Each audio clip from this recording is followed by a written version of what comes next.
February 10th, 2026 at 9 a.m. Will the clerk please call the roll? Mayor Weiss, Present. Ms. Bichetti, Present. Ms. Elder, Mr. Sleesman, Here. Ms. Wiggum, we have a quorum. Great, thank you. Looks like we've got a little behind on approval of minutes, so let's get those knocked out. First one's for November 12th, 2025. Any changes or modifications? If not, I would move approval. Do I have a second? Second. All in favor? Aye. Aye. Any opposed? All right, the minutes for November 12th are approved. We'll then now go on to December 2nd, 2025. Once again, any changes or corrections to those minutes? No.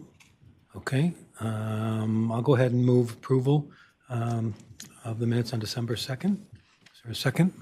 Second. Seconded. I'll let the clerk decide who gets it. All in favor, say aye. Aye. Any opposed? Abstentions? Okay. Minutes are approved. And the third one is December 16, 2025. Once again, any corrections or changes? Not. I will go ahead and once again move approval. Do I have a second? Second. It's been moved and seconded. All in favor, say aye. Aye. Any opposed? Abstentions? All right, good. Thank you. We've all three of them minutes have been approved. We have one primary item tonight, to this morning, is the internal audit report, presentation of the fourth quarter 2025 internal audit activities. With that, I will turn it over to Tony Foley, Executive Director of Internal Audit. The floor is yours. Thank you, Mayor Weiss, and welcome to the Audit Committee meeting. Our agenda for today is at your desk. I left a handout, which is this draft internal audit plan that we put together. We'll talk about that a little bit later. Stephen will present how we did that, a methodology, and we can answer questions about the plan. Stephen's also going to share our quality improvement, quality assurance and improvement task or plan to start out the presentation. Molly will present our rail car replacement and infrastructure activities, and then various staff will get into the fourth quarter activities. So with that, I'll introduce Stephen Zimmerman. Thank you, Tony. Good morning, Chair Weiss, members of the Audit Committee, members of management present. My name is Stephen Zimmerman. I'm the Audit Manager in the Internal Audit Department. Today, I'm pleased to present to you the methodology and results of our 2026 risk-based internal audit plan. As you can see on this slide, we've got an action shot of us all in our conclave working on the audit plan. We did that a few weeks ago, blending new technology with old brainstorming techniques. So you can see Randy is there leading us through a discussion on risk. So I'm going to bring us through a couple different standards, one being the internal audit charter, part of the board policy, the other being the global internal audit standards that sort of outline how we develop an internal audit plan. So the first being that there are audit charter here at the GCRTA requires the executive director to submit annually a risk-based internal audit plan for board approval. And that's aligned with the global internal audit standards where the chief audit executive, in this case our executive director, creates that internal audit plan that supports the achievement of the organization's objectives. We are required to perform an entity-wide risk assessment to prioritize risk and establish a list of auditable entities. And that requires a documented assessment of the organization's strategies, objectives, and risks. And here the global standards say we must do this at least annually. Our methodology starts by considering feedback from the board, senior management, and line management so that we can understand objectives and risks to those objectives. We solicit this information through questionnaires, surveys, as well as informational gathering interviews. We also review important documents such as the organization's strategic plan, our financial statements, the operating and capital budgets, and other internal and external resources. These include things such as our lessons learned review. After every audit engagement, the audit team gathers together and reviews what went well and what didn't went well on an audit project. But most importantly, for this context, what other audits might we want to do in the next audit plan year? So we review all of those lessons learned for the year. Also this year, we performed a pestle analysis We use this to examine external risks to the authority that could affect the GCRTA because as internal auditors, we're really adept at looking at internal risks, and obviously through all the solicitation of feedback from management and looking at our plans, we have a good handle on internal risk. The PESL workshop, which brought us through the political, economic, technological, legal, social, environmental factors that could affect the organization, helped us get a good handle on those external factors. Then we develop our risk universe of all the auditable entities, objectives, and risks. We score those strategic risks against the organizational objectives identified, which helps us prioritize a list of the potential projects that could address strategic risk, which make up our internal audit plan. This really requires that we understand the organization's governance, risk management, and control processes. Taking you through a little bit more detail and into how our planning works within our audit management system teammate. On the top, you'll see we have 4 objects up there. Those are objectives, strategic risks, risks and controls. We populate these in our audit universe, in our audit management software. The objectives, again, are the organizational goals that the management team has set and the board for the organization for the coming year. That includes both core business processes, such as meeting revenue service, maintaining vehicles, managing accounts payable, accounts receivable, having a procurement department. But it also includes initiatives that are unique to 2026, such as new capital projects like the railcar program or new cybersecurity initiatives for emerging risks. Then we identify, well, what are the strategic risks that affect those organizational objectives? And on the bottom left, we've identified 3 core strategic risks that can affect any objective in the organization. That's operational risk, financial risk, and then a combination of reputational and compliance risk. And this is aligned with industry best practices and published frameworks. We also get a little more granular in our risk assessment by looking at risks or process risks. Those are factors that could affect the attainment of any individual objective, as well as controls that could mitigate, prevent, transfer, or avoid risk. When we do our annual risk assessment, we rate risk based on inherent impact and inherent likelihood. That's on the bottom. And impact is if the risk was materialized, how detrimental to the organization would it be if that risk occurred, and the likelihood is the probability that such a risk could occur. So each of those gets ranked independently. The composite score gives us our inherent risk rating. On the top left, this is the summarized risk rating broken down by entity. Each of those entities can then be broken down further into sub-entities. We have entities at the division level, led by DGMs, at the department level, led by directors, and then at the subgroup level, led by managers. So the entity scores are averaged based on the scores of those sub-entities. We are populating objectives and risks down to the department and subgroup level. However, strategic risk was scored at the director department level to give us a more streamlined approach this year compared to previous years. But we believe we have a more accurate risk assessment because of the streamlining that we did this year. So the result is that we obtain a list of eligible audits prioritized by risk rank, and we assigned hours to those projects using a resource allocation model, identifying all the hours that we have based on the quantity of staffing, accounting for things such as PTO, sick time, training in the year, and then we make sure that we align every project with a particular audit theme. Now in 2025, we had established 6 audit themes, and we're rolling those 6 themes forward to 2026. They remain the GCRTA's 4 success outcomes of customer experience, employee investment, community impact, and financial health, as well as 2 additional risk areas, one being configuration management and the other IT governance.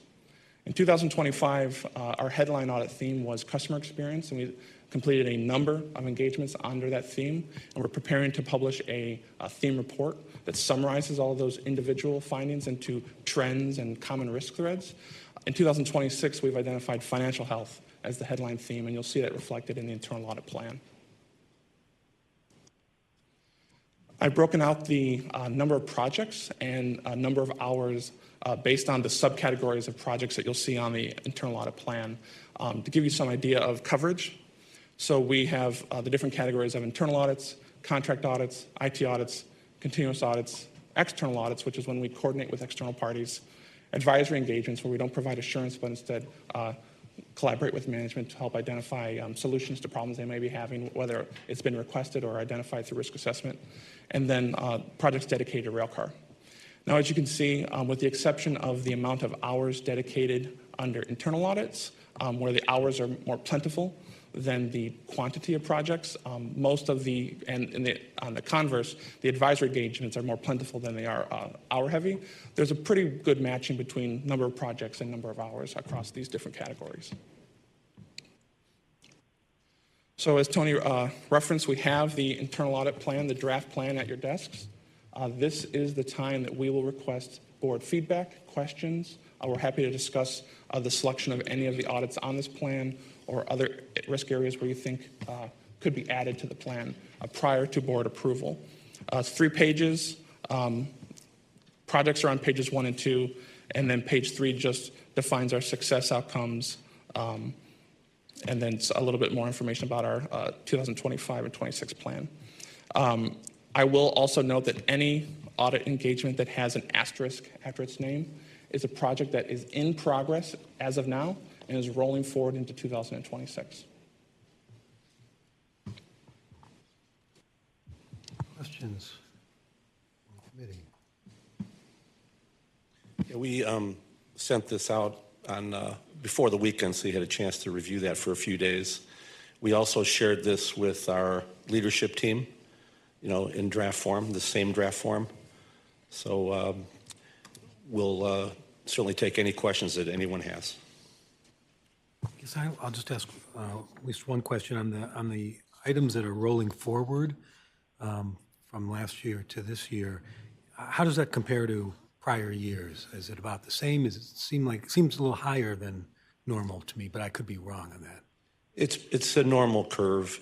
From my perspective, you'll see how there's, as you look at the budgeted hours, you can tell almost, a few hours mean it's really close to being completed. Maybe it's in the reporting phase where we're waiting for management response. Perhaps where there's a little bit more hours, we may be in either the field work stage or a planning stage. But these are really wrapping up. If I can just add to that, one thought that's important to consider is it's healthy to have projects roll forward, because if we completed the audit plan 100%, let's say by 1st of February when we start doing our this planning process, the auditors wouldn't have any engagements to work on. So we do have projects that are in progress so they can continue to be productive and roll forward into the next plan year. The other thing being that there's a number of audit engagements that by design are roll forward. So a construction project that hasn't finished, that is going to finish in 2026, is going to roll forward. So that's another reason there seems like there's more roll forwards. I think that we do have more construction projects than in prior years because of the very large capital plan related to the rail car. So much work is being done. We're trying to provide assurance over as much as we can. It's also fair to say that there are some audits that we really need to start in the fourth quarter, just due to timing of whether the system's ready, the project's ready, and so forth. So we're very purposeful in terms of when we start a project. I have a follow-up question on that. In the same vein, there are about, if I count it correctly, about 18 projects that are moving forward out of this full list. And I guess what I'm interested to know is, were any of these projects top priorities? I know that some projects may have a little bit more urgency in completing than others. So I'm just interested to know if any of the ones that are moving forward were, in a high priority kind of state. And obviously, we just had to push it for X, Y, Z reasons. It's a fair question. For sure, there are some high priority projects in here. Again, some of them have to be started in the fourth quarter just due to the timing. But our plan is a risk-based plan. So to make this plan, you should consider everything to be a high priority. Questions? Excuse me. Can you give us some ideas of the things that have come up in the past on the special requests and emerging issues? Oh, sure. Certainly and I'll start with this. We have 1,000 hours here.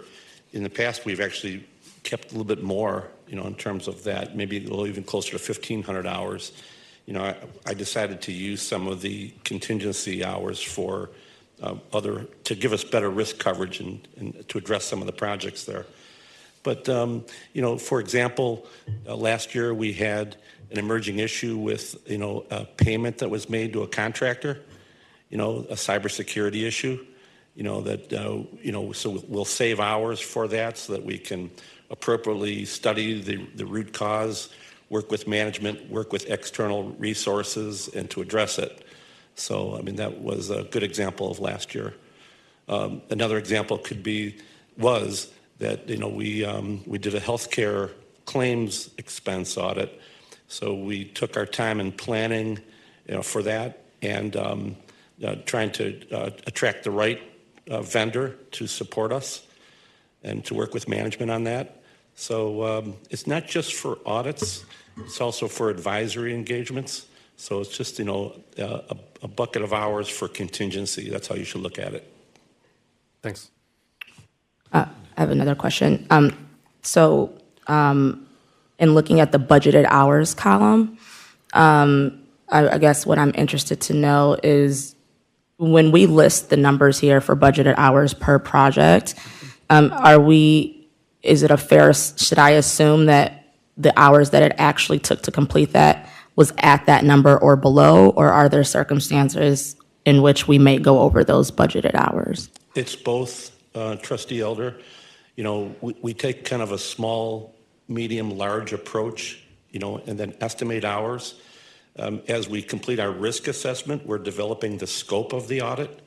So that scope, and then that scope could, shrink, that scope could enlarge, depending on the risk that's involved, and our tests.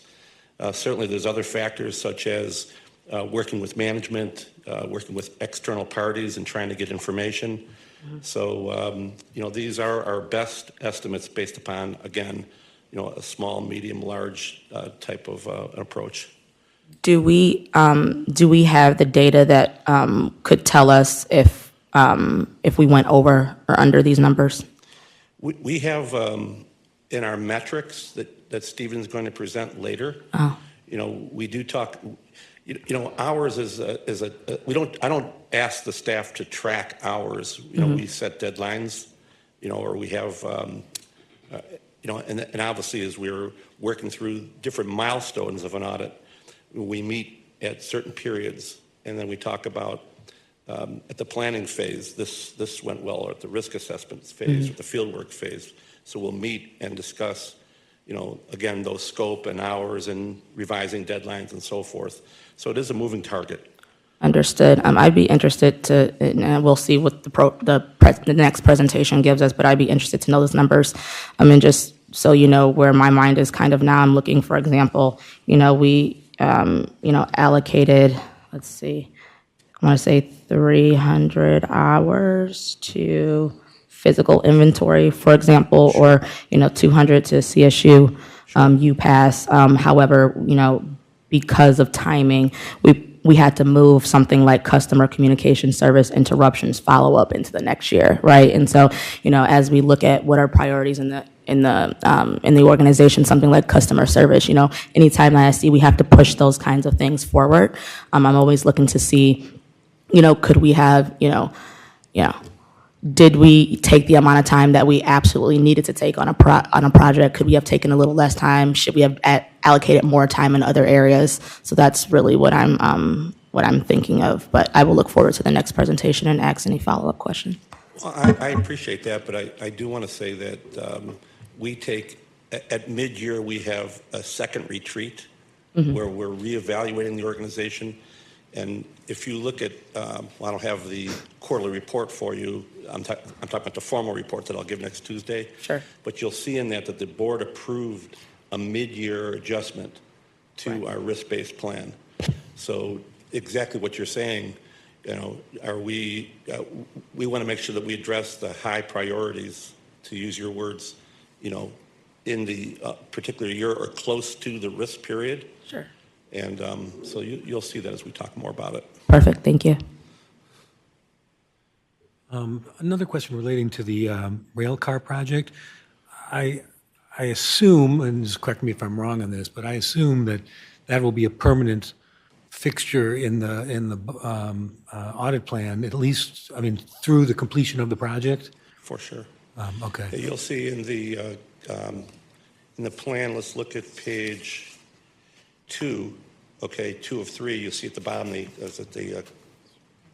rail car replacement, page 2 at the top. You'll see that some of those projects are carried over from last year and finishing. You'll see that some of those projects, such as the board approved the rail equipment construction project at the last board meeting. So that is certainly a priority for this year, and it may flow into next year depending on the scope of that construction project and the timing of that work. So we'll see it all the way through final completion, not substantial completion, final completion.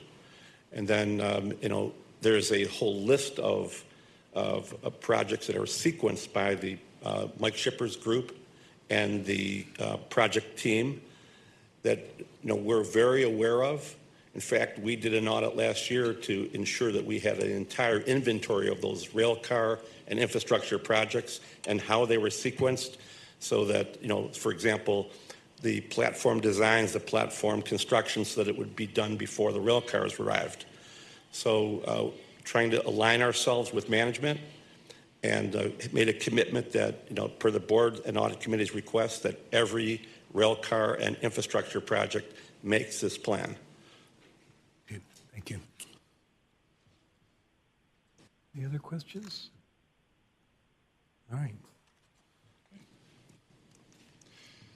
So staff requests that the audit committee recommend to the Board of Trustees the proposed 2026 audit plan for approval.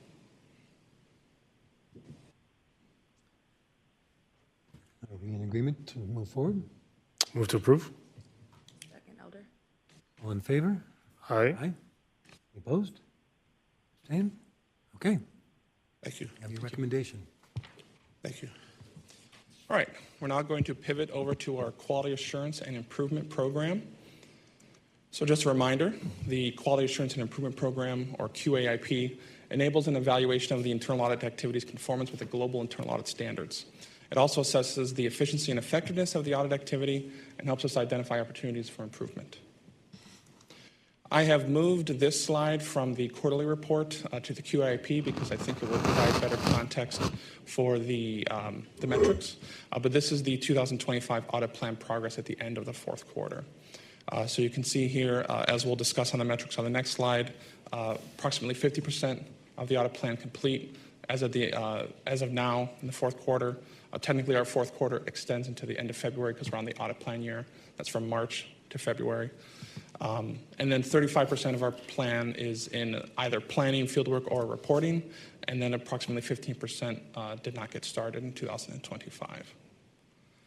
So we can refer back to this if there's questions, but I'm going to proceed to the next slide, which is our KPI metrics for the full year of the 2025 audit plan year. We had presented at the third quarter meeting that we have a lot of lessons learned from the experience of tracking metrics. This was the first time we had done it for the department. And we had categorized, opportunities for improvement in two areas, one being how do we perform, and the other being how do we measure. So when we come back in the next quarter, which will be the first quarter report, we'll have the new proposed metrics for 2026 aligned with improvements to how we measure, and then we'll also have those implementations of how we perform. So starting from the top on delivering the audit plan, as we had shared on the prior slide, 53% of audits completed over audits planned. That's year to date. From last quarter, we had discussed we're going to adopt an hour model where it's the amount of hours that have been completed according to a project rather than just yes, no, is the project complete, to better capture the projects that are in progress at the end of the year. For audit schedule adherence, that's the percentage of audits that are greater than 30 days past scheduled completion, 33% in the fourth quarter with a year-to-date average of 29%. Audit report timeliness, the average days from the end of fieldwork to report publication date, our target being 60 days or less. In fourth quarter, we were at 87 days with a year-to-date average of 95. I actually have some slides forthcoming based on the internal assessment that we selected for 2025, directly targeted at improving this timeline with some strategies that we're going to implement very soon. Under staff development, the training hours, those are hours by quarter with a cumulative 45 for the year. Certifications remain at 6 out of 8 FTEs. Client relations, all positive responses in Q4 with a year-to-date of 88%. It's not an average of the 4 quarters, it's an average of the population of the responses. So it's 88% for the year. And then the issue tracking and follow-up, keeping status updates below 60 days, 44 in Q4, a little slipping there from the holidays, but we still kept the year-to-date average at 37. And then percentage of eligible issues closed, 84% in Q4, 86% year-to-date. Questions on our metrics?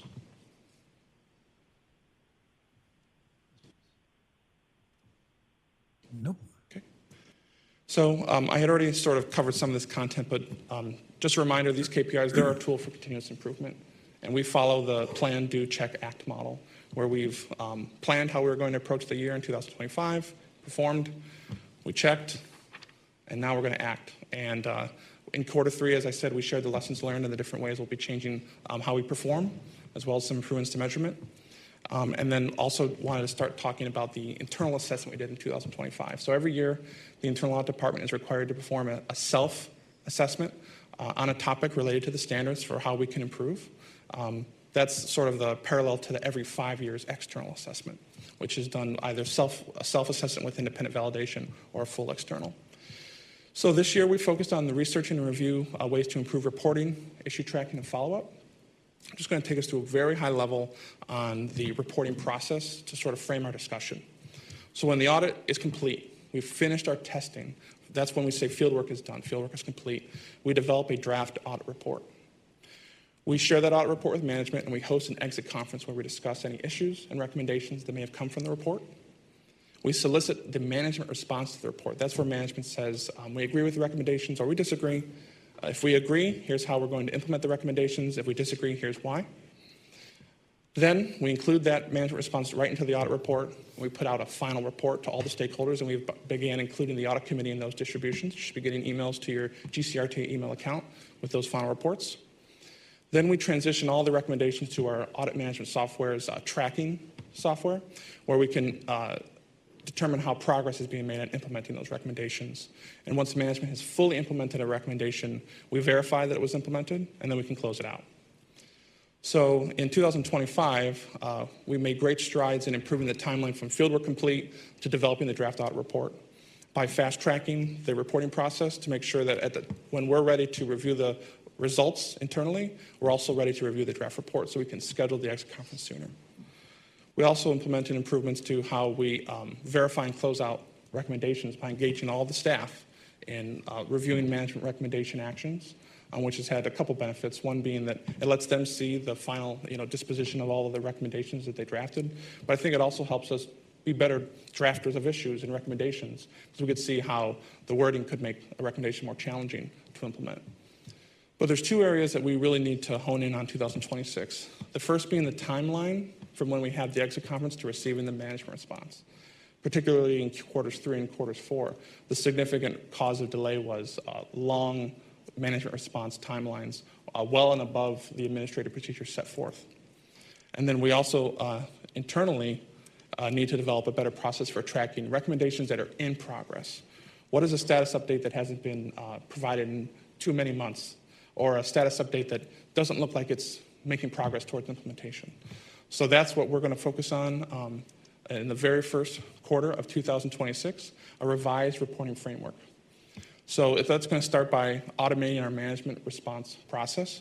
We're going to be integrating audit management software Teammate into management responses. So now when clients have to provide their management response, they're going to put it right into the audit management system. The other side to that is we are going to revise Administrative Procedure 008, which is the administrative procedure that governs management responses. We need to identify a timeline that's maybe modernized, because the administrative procedures are about 20 years old. Right now it's 15 calendar days, approximately 2 weeks. No real discussion of how many extensions should be granted. So we need to tighten that up on what is the amount of extensions that we're willing to grant, how long should a management response reasonably be expected to take, and when do we proceed without a management response if we're going to be months past the exit conference without one. We also want to include some content on what a good management response looks like, because we want them to be collaborative and solutions-oriented. And then if we have disagreements, we try to reconcile those before they get to the final report. We also want to enhance our issue tracking That's going to involve monthly internal monitoring by age and progress with our internal audit clients. So that could be managers and directors. We also plan to do quarterly reconciliation with senior management to identify high-risk implementation items where the status update has not been updated timely enough, or it doesn't look like progress is being made. And then if necessary, we'll be sharing information with the GM CEO for an internal escalation procedure in case additional resources or priorities need to be set to help implement recommendations, particularly those that are very high risk. And then we also want to implement more transparent board reporting. So we're going to, in the next quarter, prepare a dashboard with delayed, priority, and high-risk implementations for your review.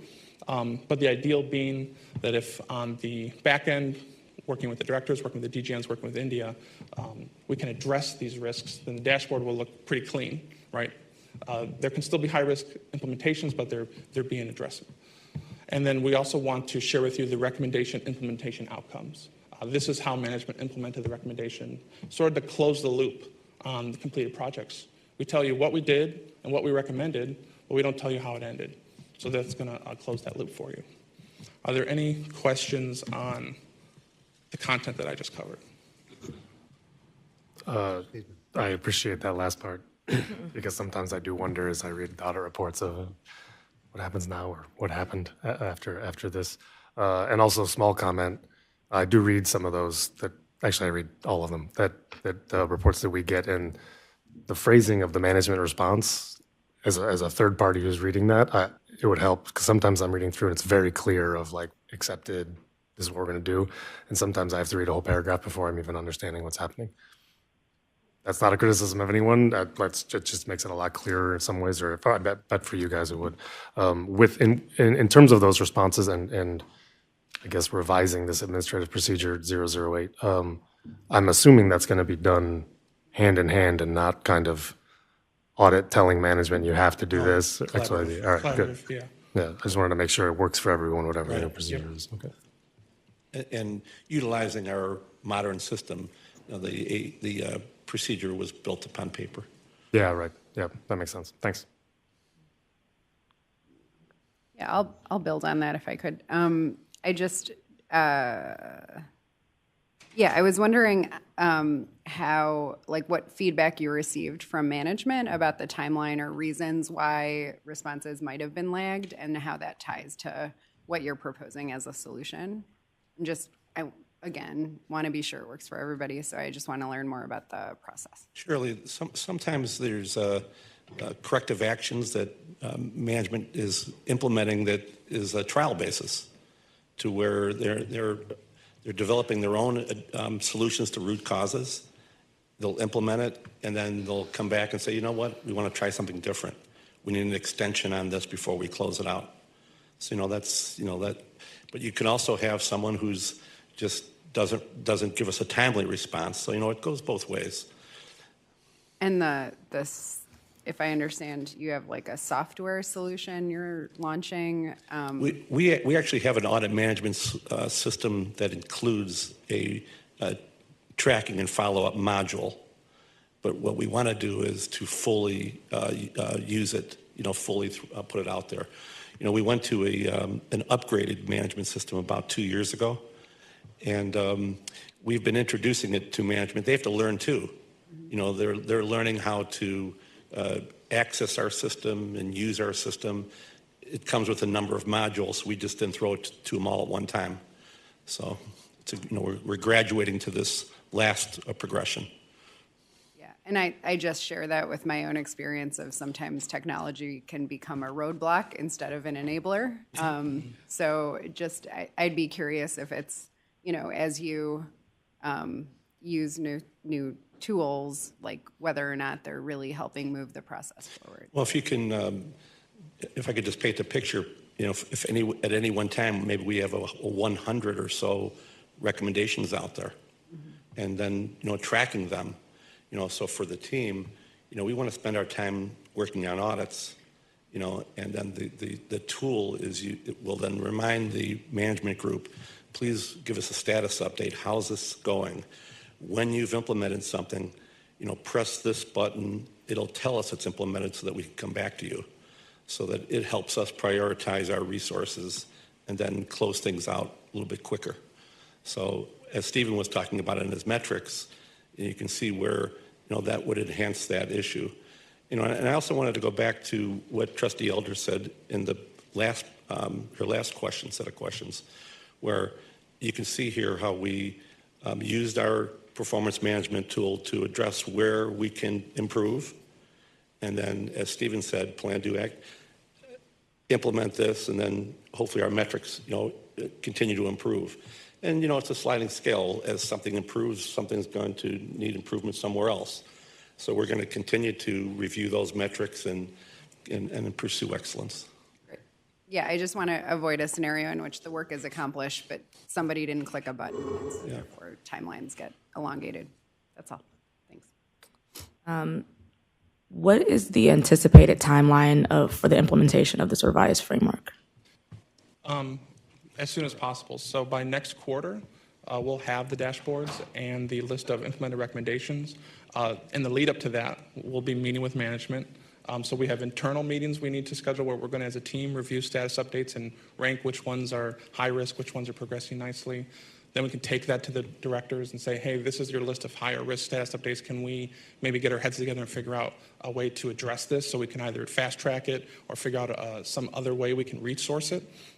If we need to, we can solicit support from the general manager all before the next board meeting. So we're going to be putting in. So the only thing that might take some time would be the administrative procedure because it has to go through a review channel and all that, but it's going to be, as much as we can get implemented by next quarter, that's the goal. But the only thing that might be outstanding due to the coordination required would be Administrative Procedure 008.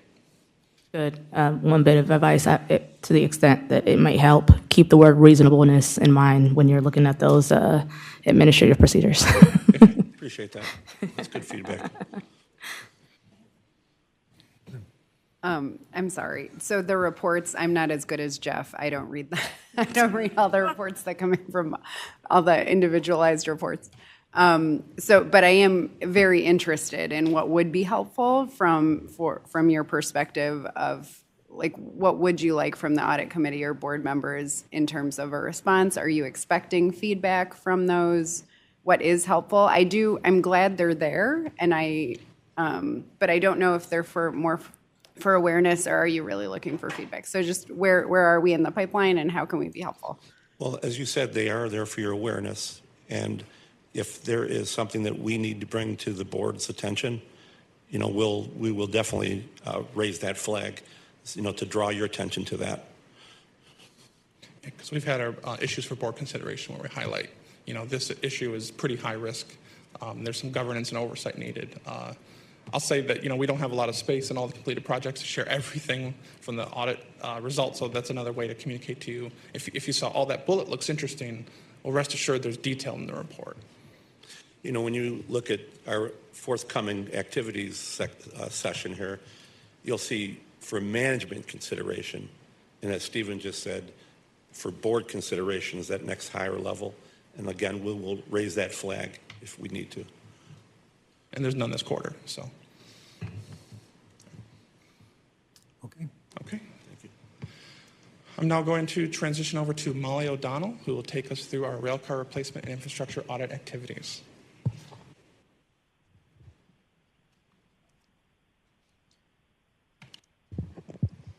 Good morning, Audit Chair Weiss, members of the Audit Committee, and General Manager Birdsong-Terry. As an update on the railcar replacement program, management is tracking the railcar assembly activities and is preparing for upcoming commissioning. First article inspections of the full railcar assemblies are being scheduled.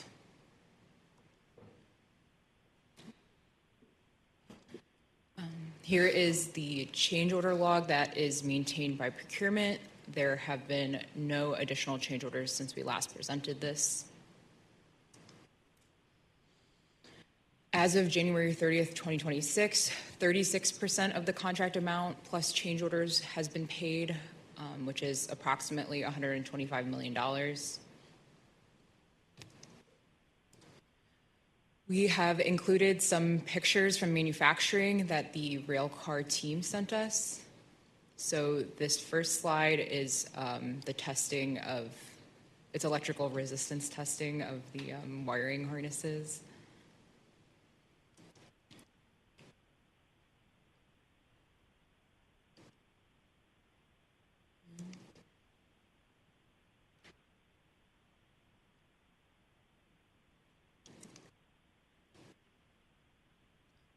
This slide covers the additional contracts and projects that are part of the broader rail car replacement program. The green ones are audits that we've completed, and the yellow are audits that are currently underway.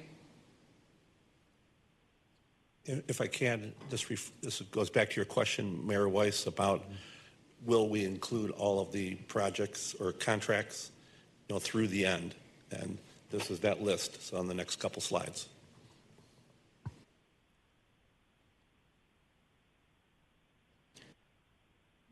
Many of these ones, or all of them that are not under audit yet, are not yet into the construction phase or the construction contract.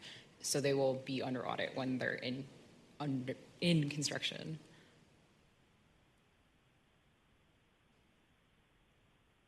So if there are no questions on the rail car. Sorry, just a quick question. The 36-ish% paid that you referenced, that's for the current 54 cars? That's correct. Okay, thank you. Any red flags of any kind? No. Site it's, visits or otherwise? Not through our eyes. We certainly are looking forward to, cars starting to come in here, in June, as the schedule says. So we're gearing up our staff for, that event with domestic content monitoring for Buy America and for functional testing along with the commissioning team. So that's the theme of the operations group this year, commissioning. So we're aligning ourselves with them. And you'll see that in our audit plan, we have a whole line item here for railcar commissioning. Do we know how many are scheduled to be received in 2026? Yes, I just wanted to also just give a quick update. So our team is preparing to give a rail car update to the board in March. So we'll be able to go through timeline and all of that. But I just want to also reiterate, and we've kind of said it in different scenarios. Although we receive the cars in June, as Tony mentioned, which is absolutely accurate, we will not be riding cars for a little while because we have to go through processes. But once they start to get here, we're looking at having them delivered in hopeful couples. So we'll probably have 2 cars every, call it month or 2, depending on the delivery schedule, that will be going through that process. And we'll go through that in early March. I think we're aiming for the 3rd to be able to have that update for you. And we'll go through the timelines so you get a sense of when things are coming and where they'll be. And then we'll have audit as part of that as well. Great, thank you. There are no further questions. We will transition into our 4th quarter activities. Hey, Molly, before you keep going, I just wanted to mention too, and my apologies for the delay this morning, had a little bit of an interesting morning on the home front.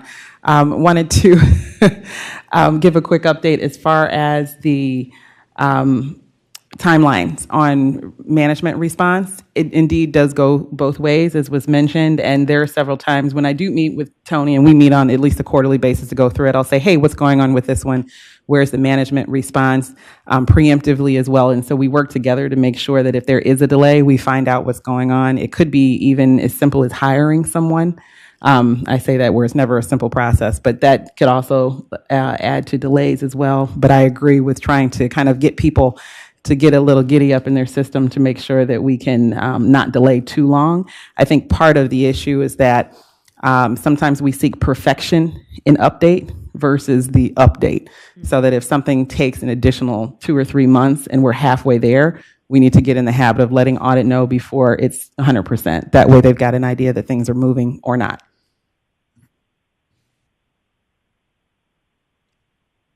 All right, transitioning into our 4th quarter activities. Here's our typical table of contents slide. I'll turn it over to Kylie to discuss her completed audit of AP 016. Good morning, Audit Chair Weiss, members of the board, General Manager, CEO, Birdsong Terry. Today, I'll be sharing with you a couple of completed projects from last quarter. So first, we'll talk about PTASP AP016, which relates to safety reviews.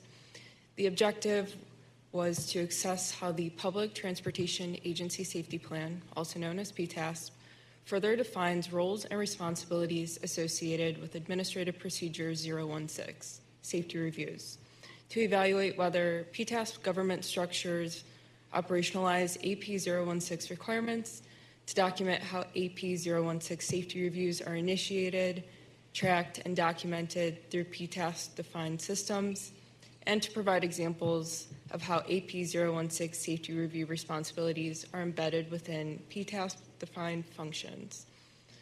The scope were safety reviews completed in 2025. The audit theme was configuration management, and the results were satisfactory. Management successful practices. We identified the development and use of a central repository for the asset and configuration management, also known as ACM, and change control processes, as well as the tracking of safety reviews within the central repository.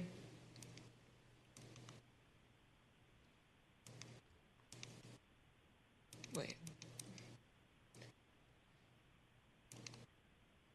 Okay. And then closing out PTASP AP016 with recommendations. We recommended to document changes to training programs within the ACM tracker to prompt safety reviews, and then create a standard operating procedure for safety review within the safety department. Moving on to the next project is Project 66B, Port Connector Track. The objective is to provide assurance over the project management control environment for Project 66B using Internal Audit's construction audit program. The scope included construction activities performed at the Port of Cleveland. The audit theme was community impact, and the results were satisfactory. Management successful practices. Project management logs were updated and complete. Change order was supported with appropriate documentation. There were not any recommendations. The project manager for 66B was Clark Smith. As a team, we would like to congratulate him on his recent retirement. Are there any questions regarding these projects? Yes, back to the first one, the safety plan.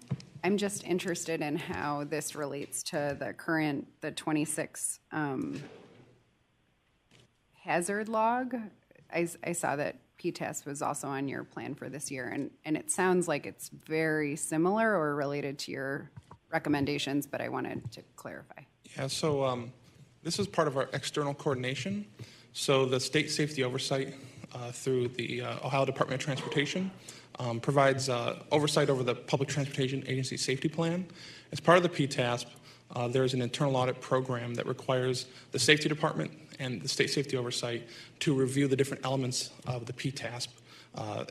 As part of our external coordination, we collaborate with the Safety Department and State Safety Oversight, and we split up different audit engagements on a 3-year cycle. So 3 years ago, this was the project slated for year 3 to do the hazard log. So a risk assessment is done at the beginning of the 3-year cycle. The Safety Department evaluates all the different elements of the PTASP and determines which ones are highest risk to lowest risk. So we've had a couple engagements completed the last 3 years. Emergency operations plan. We did, Darren, what was your? Accident incident. Well, accident incident review, but the one with the SOPs, the SOP documentation in the rail car shop. So this audit was part of that program, the safety reviews. And so the hazard log is the next engagement to do. So the hazard log is related to identifying hazards at the organization and how those are tracked and documented and mitigated. Does that answer your question? Not really. Maybe I could expand on it. So, No. Sorry, to clarify. So it sounds like that is kind of a statutory thing that happens every 3 years with the state. It is. It's sort of, we put that into the category of the must do. Okay. And it's about identifying hazards before, and then I'm just trying to understand how it relates to what the audit that you're conducting this year on the hazard log, because it was, you said you're tracking reviews in a central repository. It just sounds very similar, and so I was wondering how it's related. Yeah, so the safety review process is a process that the safety department executes where whenever there's a configuration change within the organization. So we buy a new vehicle, we build a new facility, we purchase a new chemical, we change an engine design on a vehicle, that has to be subjected to a safety review. That the change in configuration will not have an adverse effect on the safety control system. The hazard log is more about identifying hazards that exist throughout the agency, irrelevant of whether a change has occurred or not. And many of those hazards are just inherent to operations. So that's Okay. the difference. I'm sorry, I thought So your the question was scope about is why. different. It's a just different scope. understanding. Okay. So the log is broader in scope than what you have to report to the department. They're discrete engagements. Right, I know they're separate, but to Trustee Pachetti's point, it sounds like the information could overlap. However, I guess in identifying the differences between the two, it sounds to me like the log is more robust than what would be reported on the flip side. Is that fair to say? I think that's fair to say. I think another way you can look at it is not all hazard logs are going to be safety reviewed because Sure. a hazard could just exist without a change. If the configuration change happened 30 years ago, the hazard log remains. Right, because it's capturing not just the changes, it's capturing across the board. Right, but safety reviews could result in an update to a hazard log. Okay. I always appreciate your questions, Trustee Pachetti. Thank you for humoring me. Okay. You know, I did want to mention that the port connector is a rail infrastructure project. So you saw it in the rail activities and goes back to your question. So, you know, that's where these rail cars will be delivered, you know, dismounted and then taken for commissioning.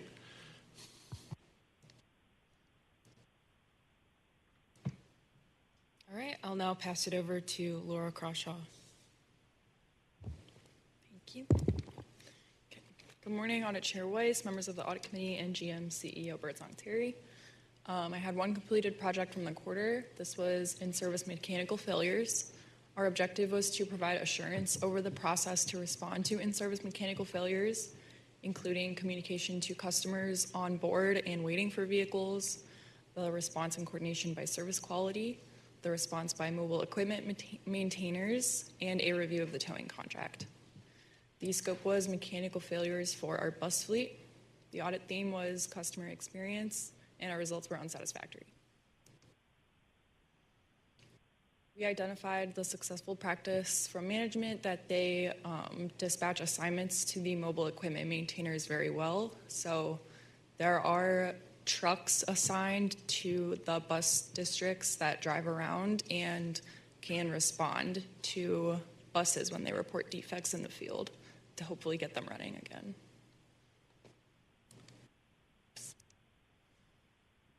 So we had some recommendations for management. One, to create a standard operating procedure for the process. It's a very cross-functional process, so there's a lot of coordination required, so include that in the SOP. Create a checklist for the response aligned with that SOP, and include a confirmation of the operator announcing what's going on to passengers. Simulate in-service failures during operator training. To evaluate work request and work order process for mobile truck operations, and to review some question towing costs we had. Are there any questions on this one? I have a question. Is this completed project related to the customer communication service interruptions follow-up that is ongoing? They're related processes, but they were separate engagements. Okay. Maybe a question, just the scope that we're talking about. Are we talking about minor things to a complete breakdown of the bus? Yeah. Yep. Okay. So sometimes the bus won't honk, and it's required that operators honk when they turn, so they'll have to call in that defect. If they clip a mirror, you can't drive the bus like that. If a window won't close, the emergency windows won't latch, all things that might threaten revenue service. So anything from that to getting in a head-on collision. So all the way, the spectrum of that. Do we have a breakdown of, I think it would be a fair assessment to know, the number overall of maybe, issues that we become aware of. But it would be nice to know, like, when, 30 of 50, if just for the sake of numbers, 30 of 50 are, the horn didn't work and a mirror wouldn't rotate versus head-on collision. All important, because we have a requirement that all those things happen. But it would be nice to know, like, what percentage is of a certain kind of mechanical failure. I don't know off the top of my head, but I will say anecdotally, it's mostly like stalling and doors not operating properly. Okay. So that can't run the bus like that. So, Got it. yeah. Okay, that's helpful. Thank you. And then the maintenance shop does analyze these trends, for campaigns, for redesign on a new bus, or just for, obsolescence. So there's a lot of work behind the scenes. Okay. If I can, just offer, I'm going to ask Doc if you want to give a little bit of, you probably could feel my, or if you could give a little bit of information about what goes on, because I appreciate the last commentary. The audit function is kind of a check on what's going on, but there's a robust process that happens, and this is just as information for the board, for every level of the business, including safety and mechanical, and there's an entire team that goes into that, and also monthly and weekly and daily logs as well that are also scrutinized. So audit should serve as kind of like an additional icing on the cake to make sure that our processes aren't failing. But we want to make sure that we have the confidence in you that we are reviewing this on an hourly basis in some cases. So Doc, if you want to give that overview. Yeah, thank you, Ms. Terry,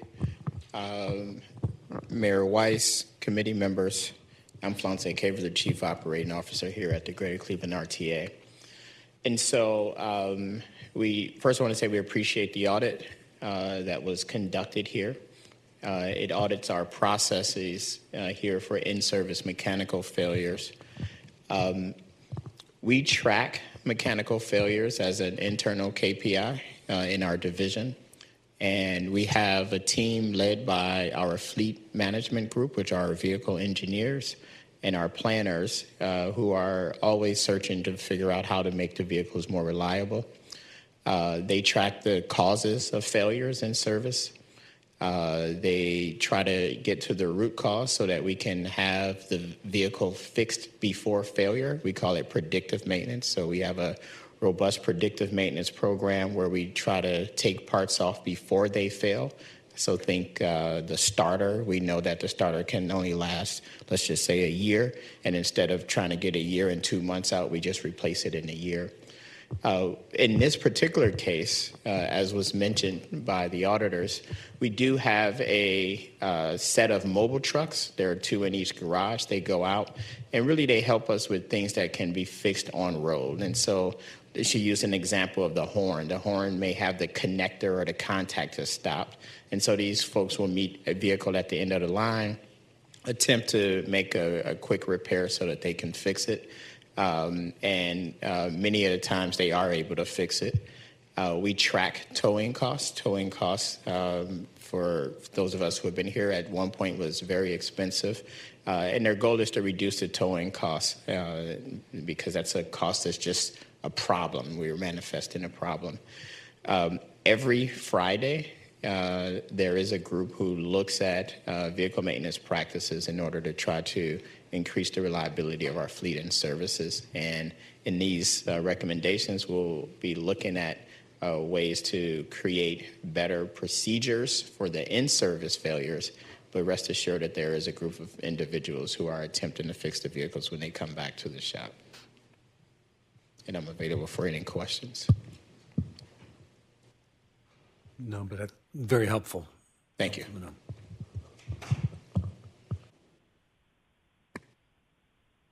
Okay, if there are no further questions, I'll pass it over to our IT auditor, Andrew Scott, to talk about his completed project. Morning, Chair Weiss, members of the Audit Committee, GM CEO Birdsong Terry.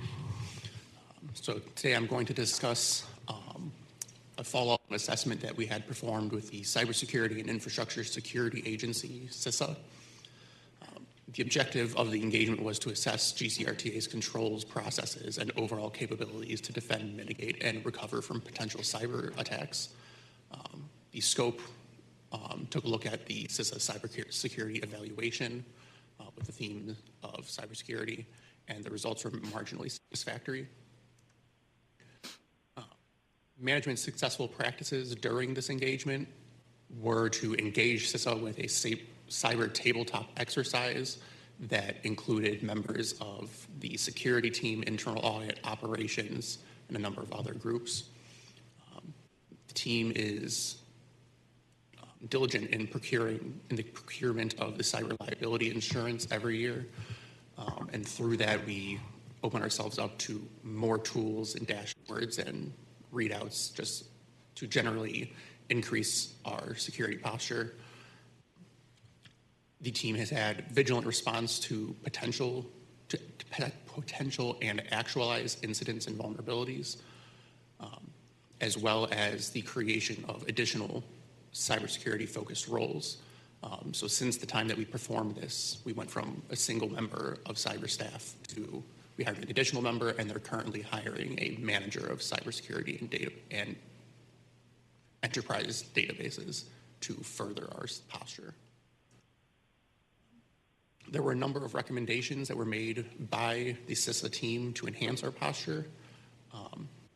And after all those recommendations have been implemented, we will re-engage CISA to begin a new assessment topic. On the audit plan, I believe we have it up there as a third-party vendor risk assessment, so evaluating how we're working with our third-party vendors, cloud support, cloud site providers, et cetera. And if there are no questions, I give it over to Darren. Thank you, Andrew. Audit Chair Weiss, members of the Audit Committee, General Manager, CEO Birdsong Terry, good morning. For my completed projects, it was the review of GCRTA travel and expense reimbursement. The objective, internal audit reviews all trip reports and travel expense reimbursements for compliance with policies and procedures.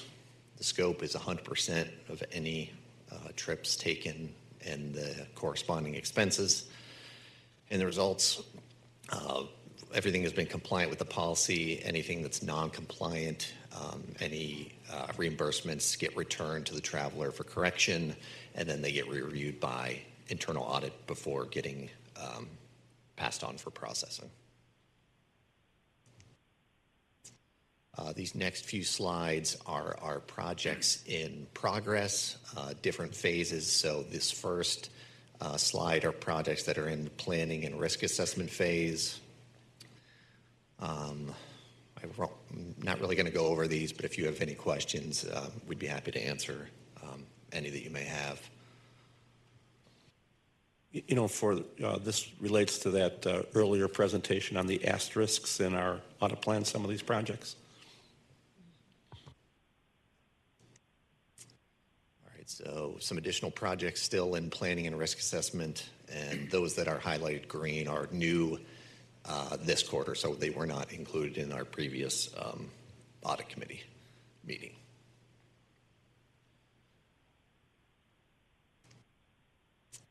Projects that are... Go back one slide, Darren. Sure. Sure, thanks. You can see where Dr. Kaver just gave you the presentation on predictive maintenance. So we have a predictive maintenance audit in our planning process. Projects currently in field work.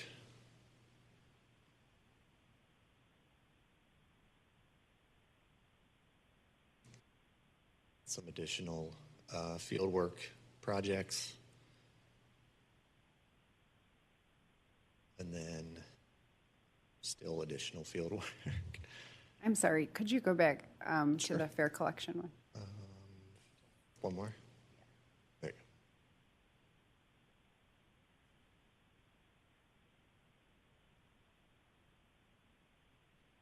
go. And I feel like, my understanding is that process is like continuously evolving as we incorporate more technology and stuff like it. Could you talk about how that overlays Sure. how you do an audit? Because I could just imagine that it's almost like a moving target. Sure. So let me speak to what Randy will talk about later is this continuous audit of fare collection, where we're relying on the systems and the data to conduct that audit.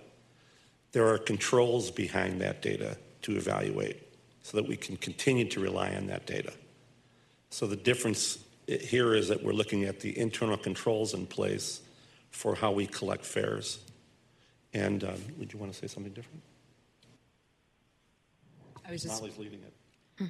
Molly's leading that audit. yes, this is an audit of the processes that like wrap around the fare collection technology. So for example, something in the scope of this audit, a reason a bus might not be able to collect fares is the fare box is not working. Just like Laura talked about with the mobile mechanics, we also have mobile electronic repair technicians that can respond to a bus whose fare box isn't working and get it collecting fares again. So that was something that we looked at in the scope of this audit. It really focused on the processes and training that wrap around the technology systems. We also declined to look at redline fare collection because that has been in flux and management has been working on it. So we kind of thought, why hit them twice on controls that they're working to improve? So it was primarily bus fare collection and Tower City fare gates. You know, and I'll add, you know, as the authority moves towards fare capping, which has been presented here, you know, we're going to do a comprehensive audit, you know, once that is about to go in place or in place. You go to the next screen, I think I saw the healthcare audit. Yeah, the claims expense.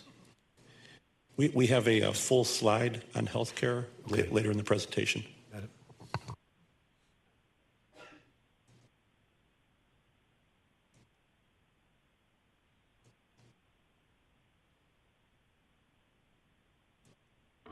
All right, and now projects that are in the reporting phase.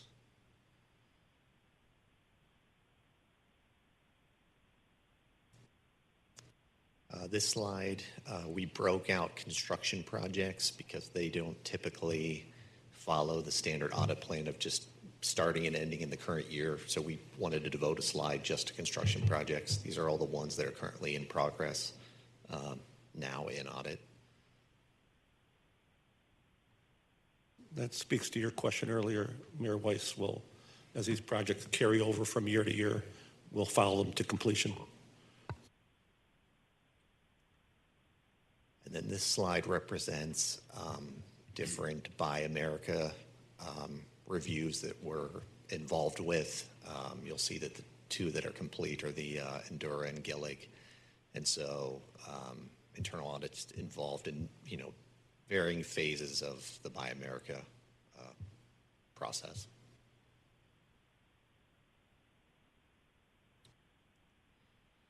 If there are no further questions, I'll turn it over to Randy Bowles to discuss continuous auditing.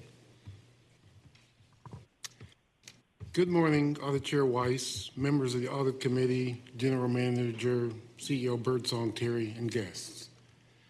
Continuous audit is a method of utilizing a series of scripts to perform auditing activities on a more frequent basis to identify risks and any exceptions for an investigation by appropriate staff and management.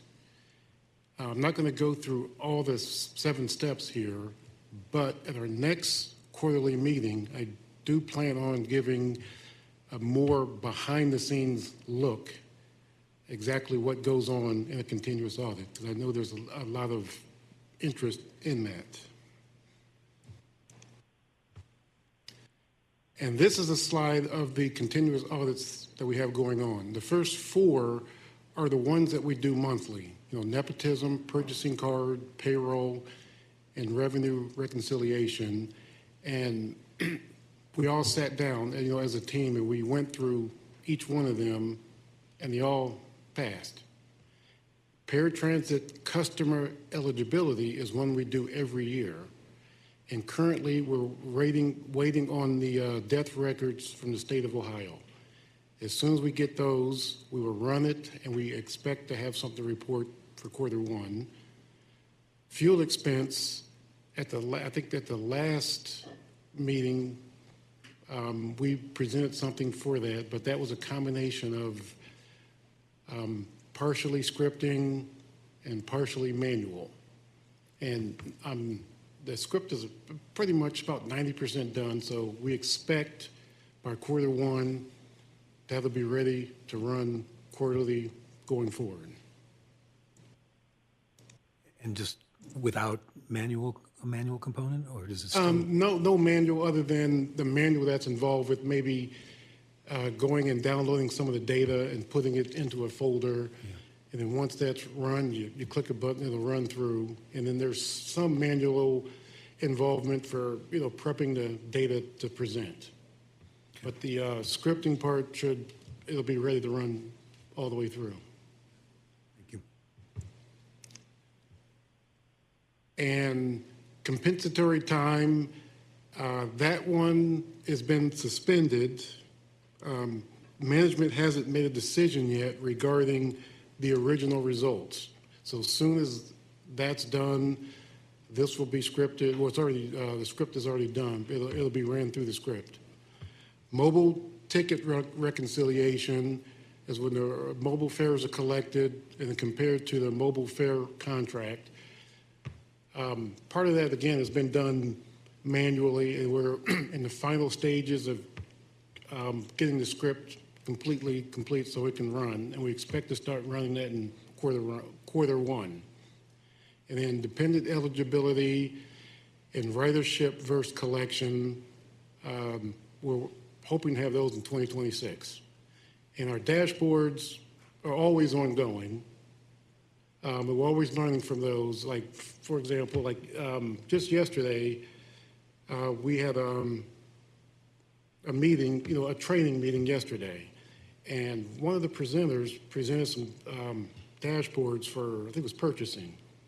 So that's giving us more ideas of dashboards that we're going to start working on. And me and Andrew and Stephen well, actually all of us will work on, other dashboards that, as they come, as things come to us to work on.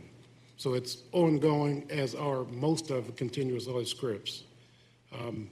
Things come to us all the time that we incorporate as we go. And that's all I have for continuous audit. Does anyone else have any questions? Just maybe a little bit more information on the comp time. Yes, I can give some information there. So a few employees earn comp time, which requires some extra input into the payroll system, the time and attendance system. So new codes were developed, training was done. So we're more or less waiting for that training rollout and folks to start using those codes before we script. Understood. Thanks.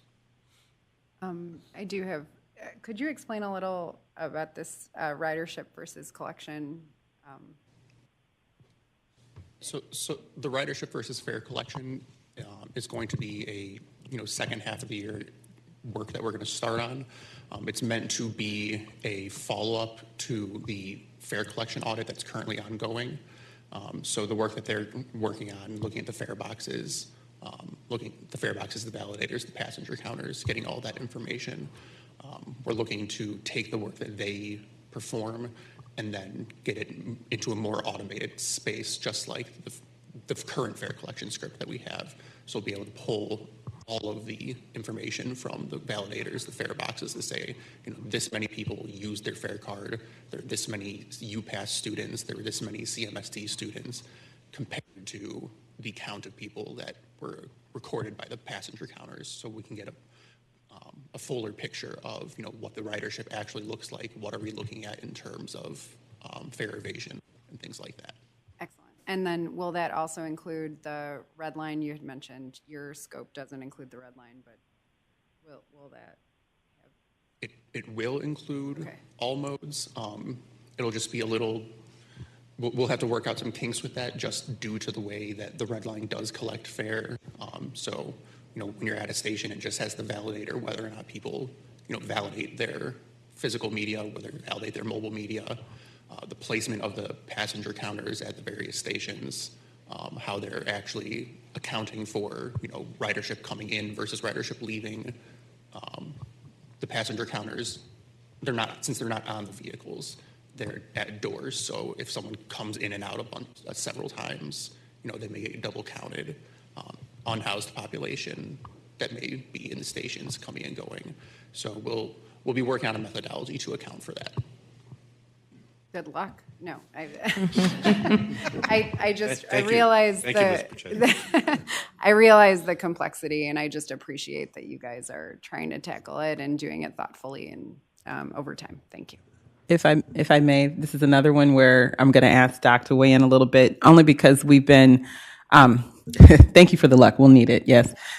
We've been talking about a lot of the fare collection processes, and just to be able to give a little bit of a heads up, I think we're haggling between March and April. I'm leaning toward April, heads up, to be able to have a safety security update for the board. And part of that will be, what do we do with the continuous rider or the unhoused or there's a lot of different names for it, non-destinational rider.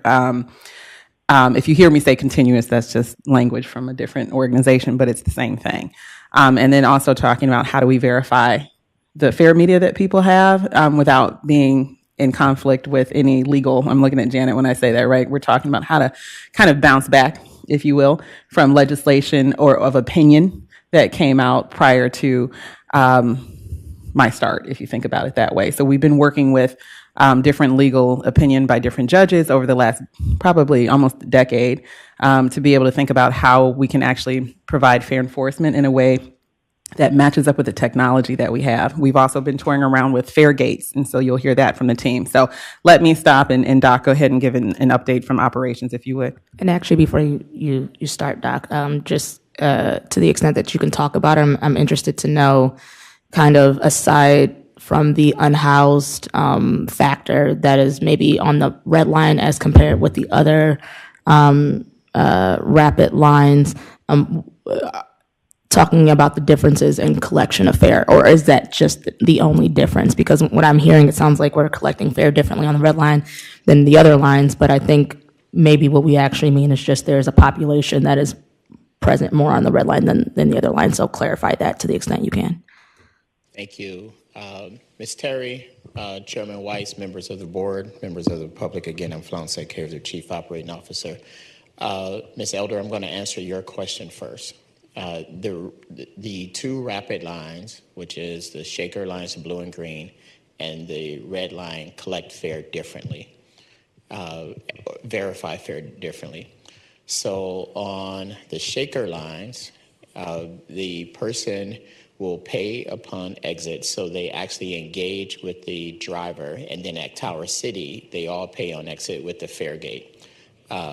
And when you're going out of town, they'll pay when they get on the vehicle. And so it's closer to, the shaker lines are closer to how a bus operates, where they actually are engaging the operator at some point along that ride. On the red line, we have a proof of payment system, and we use our officers who randomly will go to stations and get the big history. We used to check the fare on board. The Judge Groves. Okay, all right. So Judge Groves' decision changed the way we take fare. And so when our officers are out, what they do is they will stand at the fare paid zone. There's this red and white line that's at every station. And they will turn people back who don't have fare and allow the others to ride. And so one of the things that's historical, not current, or is that current? That's current. Okay. So it's not at every station. They're not there at all times. Mm-hmm. And so what we're looking at now, and 2026 tactic is our term, So it's a project of high concern for the agency and our division. We are looking at placing more friction in the system. And so we're looking at placing fare gates at at 3 of our stations in 2026. The 3 stations will be Windermere, West 25th, and likely the airport. And they will operate similar to Track 7 if you have been downtown. They will be unmanned, but we'll have technology there, cameras and others, so that we can create more friction and be able to determine if a person chose to not pay or if they used their cards and paid. That will give us an opportunity to engage the fare invader differently than the ways that we have to engage them based upon Judge Grove's decision. We're also, with that process, looking at a process to roll it out to other stations, and so we're prioritizing the stations based upon ridership. We have data that tells us that the majority of the people who ride our rail system actually interact with the bus, so they actually have a pass. If you assumed that all of the people who rode the rail system but did not interact in a different way with the bus or come through Tower City, our estimate is that if none of them paid, it would be that $3 million could be lost. The none of them paid is the extreme. And so we're looking at a model that looks at how do we collect the fare, ensure that people have confidence that fares are being collected, but not have such a cost that it's more costly than it is to collect that piece of the fare. And so the team has developed a framework for that, and that framework will start to be rolled out this year. Okay, clarifying question, and then I'll let you continue on with the reason why you were standing up there in the first place. And so the system that you are talking about, that you mentioned implementing at Windermere, 25th, and airport. I'm missing one, an airport. That's a system, again, that we're only considering for implementation on the red line, but the blue and green line will continue on with their process, as in their interaction with a driver when they exit. Yes. And so and then this is my last question, and so just on that, because I'm a red line rider, always have been, still am, so I'm not as familiar with the blue and greens, but so if I, get on, the train at Van Aken, maybe, and then I'm getting off somewhere along the line before Tower City, is there a checkpoint for fare? You're going to pay the operator when you get off. When you get off. Okay. So remember, it's only one train. Okay, yeah. So there's only one train. In daily operations, there's only one train operating on the shaker lines. And so you would pay that operator when you exited the vehicle. And so that's a historic process I like to give information as to why. You'll check in after this. Say it again. So we'll check in offline, but you've done a good job in addressing what... But I'll provide some history. So that was that line was a downtown work commute line. So it's the reason that if you get on at Van Aken, they didn't want to hold the people up there. The majority of them are getting off at Tower City. And so when you think of exiting Tower City, you have the fare gates on your side, the customer side, as opposed to the red line. The fare gates and the payment system is outside of the area, right? It's probably nobody gets it, but I get it. Let me say it differently. First, when you come to Tower City, you can pay your fare on a light rail on the platform because you pay exit. Got it. If you came from the airport to get to Tower City, you're expected to have paid, and the only way you could pay your fare is you'd have to go past the fare box, which means you fare evaded. Right. But they operate differently because of the history of those.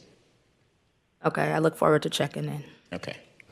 So thank you, Doc. I appreciate that. I don't want to take over for the purpose that we're here for audit, but I wanted to make sure that you had some of the background information, and we will be having additional conversations with the board for presentation.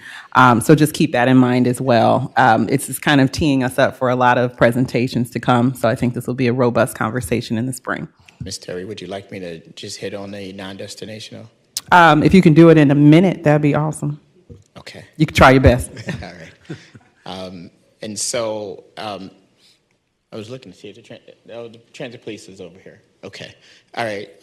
So our transit police officers and command staff is here today. And so we are working on policy. So one of the things that we're finding is that we have a group of customers who are non-destinational, and that's our term that we use.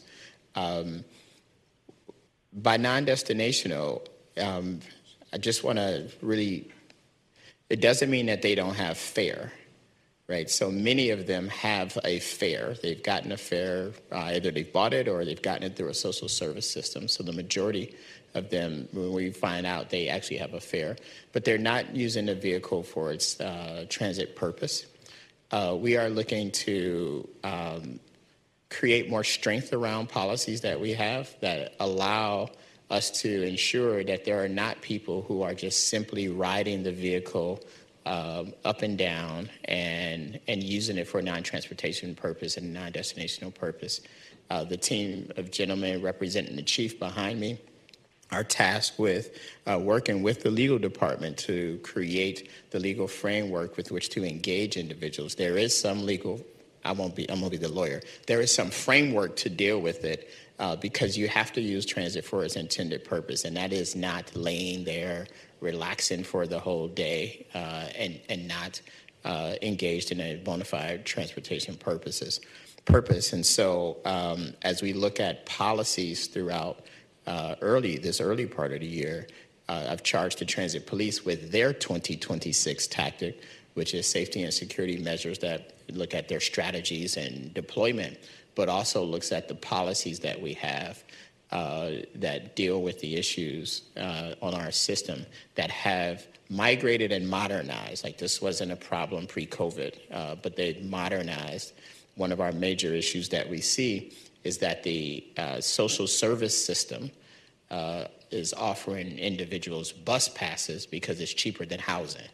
And so if you recall, during the coldest days of the winter storm, there were things that were incorrectly stated, which said, hey, you could ride the bus free and go to shelter, or you could just go to a transit center and just stay there. And that wasn't the case.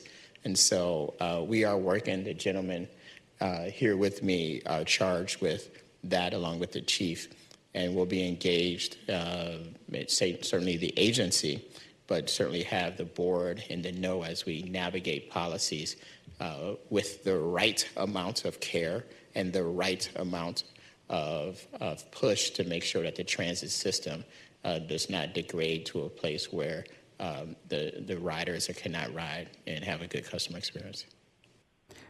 So, Doc, appreciate that.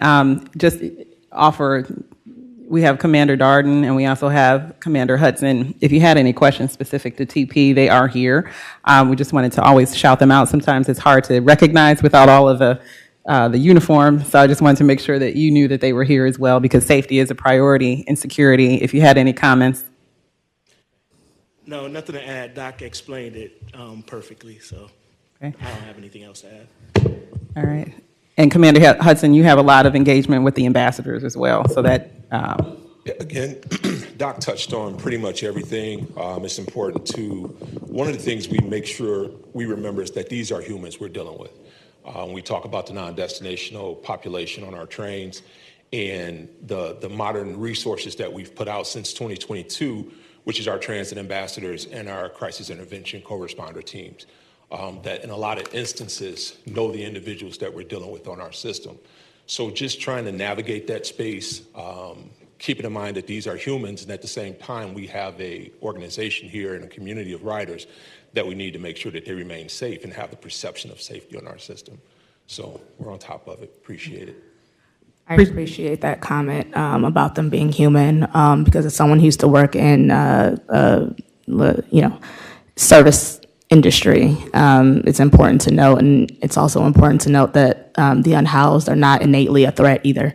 And so, keeping those things at top of mind as we continue to do the work and make for sure that our customers are feeling comfortable and safe, and that we can still, from a business standpoint, still get done what we need to get done. So thank you for saying that.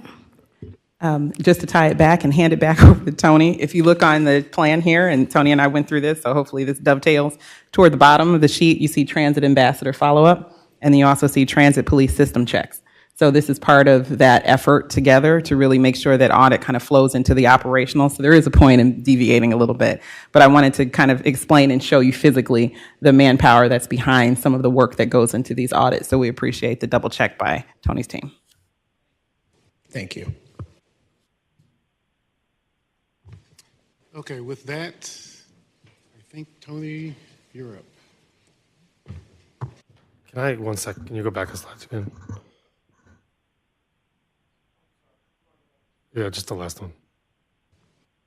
One more question on that fare collected versus ridership. Is that going to give you more granular data on routes, places, instead of just network-wide? We will have the data to do so. So we'll initially probably start at a larger scale, just network-wide, but then we will ultimately be able to drill down into routes and even specific stops. Okay, great, thanks. Just quick, would it make, I'm sorry, I didn't mean to interrupt, and I don't want to deviate from your process, but would it make sense to maybe pull some of that information in a different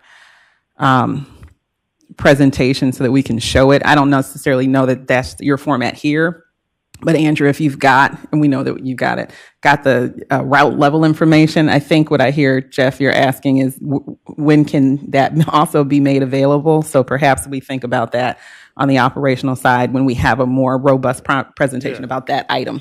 It would be useful, but I also don't want to. Yeah, we won't do it here, but. And I don't want to rush anyone into like.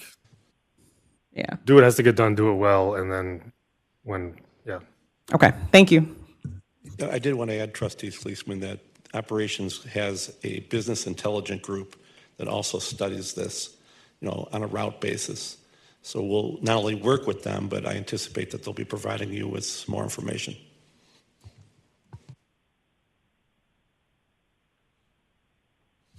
Okay, continuing with our presentation, special requests, emerging issues. So we had one emerging issue, and we're looking into it with our lost and found process, evaluating controls in place for how we collect, document, retain, and dispose of lost and found items throughout our system. More to come.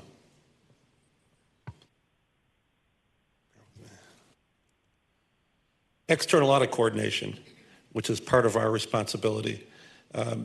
On February the 2nd, the state auditors engaged the authority and will conduct the fiscal year 2025 fiscal year audit. We expect them to be on site in the next couple of weeks, working with Raj and John's group. John's in the back there. We continue to work with the State Safety Oversight, ODOT.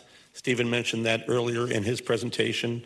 Our audits with Steve Paganoff and the Safety Department and the PTASP, Public Transit Agency Safety Plan.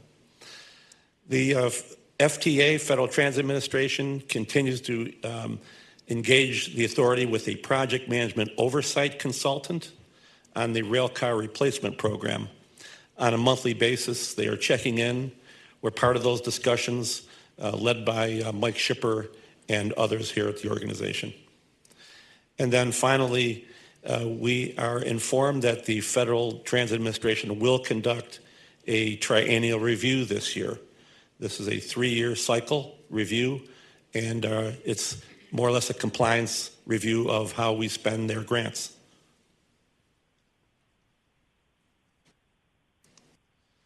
Status of outstanding follow-up, as Stephen talked about earlier, we're going to come to you in the next quarter with a more transparent project or disclosure. And for this part of the presentation, we do track, all of the outstanding audit recommendations to closure. I keep pressing the wrong button. Mayor Weiss asked earlier about the healthcare claims audit. So progress is underway. We did engage an expert in the field out of Pittsburgh, Pennsylvania. That's TFG Partners LLC. And then as of this week, They have all of our third-party administrator claims data, medical and pharmacy, and they are in the process of reviewing that data in compliance with our plans, the procedure and diagnostic codes from the American Medical Association, and then they will have some periodic meetings forthcoming to get status and to learn about how our third-party administrators are processing our claims in compliance with those plans. Did I answer your question, Mayor? Mm-hmm. Other projects, we continue to monitor a fraud hotline. We're a member of a number of steering committees and councils to share our broad knowledge and to participate in helping management achieve their business objectives.